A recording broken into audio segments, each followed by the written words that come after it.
మా global star Ram Charan గారికి, మన విజయ్ దేవరకొండ గారికి, అలాగే డీజీపీ జితేంద్ర గారికి అండ్ డిపార్ట్మెంట్ అండ్ పెద్దలందరికీ, మంత్రివర్యులు గారికి, అందరికీ మీ అందరికీ good evening. CM Revanth Reddy గారితో ఒకరోజు నేను ఫ్లైట్లో వైజాగ్ నుంచి హైదరాబాద్ జర్నీ చేస్తున్నాను.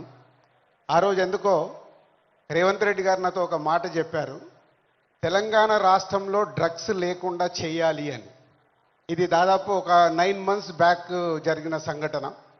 అంటే సీఎం గారికి ఆ రోజు చాలా డీటెయిల్గా, అంటే చిన్నపిల్లల వరకు ఈ డ్రగ్స్ వెళ్ళడం వల్ల మన ఫ్యూచర్ ఎలా ఉండబోతుంది, దాన్ని నిర్మూలించాలంటే అందరం కంకణం కట్టుకోవాలని ఆ రోజు చెప్పడం జరిగింది. ఈరోజు నేను ఈ కార్యక్రమంలో పాల్గొన్నందుకు నా వంతుగా నేను ఓట్ తీసుకుంటున్నాను.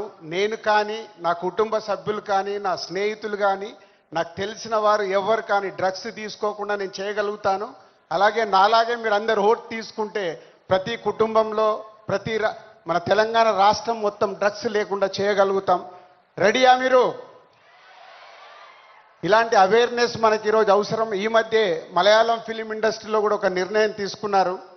ఆ ఇండస్ట్రీలో ఎవరన్నా డ్రగ్స్ తీసుకున్నట్టు తెలిస్తే ఆ సినిమా ఇండస్ట్రీ, మలయాళం ఇండస్ట్రీ నుంచి బహిష్కరిస్తామని, అలాగే తెలంగాణ ఎఫ్డీసీ నుంచి తెలుగు చలనచిత్రం కూడా నేను కోరుకునేది ఒకటే, అలాంటిది ఫిలిం ఇండస్ట్రీలో ఎలాంటిదైనా జరిగిందని తెలిస్తే వాళ్ళని నిర్మూలించినప్పుడు, వాళ్ళని నిషేధించినప్పుడు సొసైటీకి, సినిమా ఇండస్ట్రీ నుంచి కూడా ఒక మెసేజ్ వెళ్తుంది.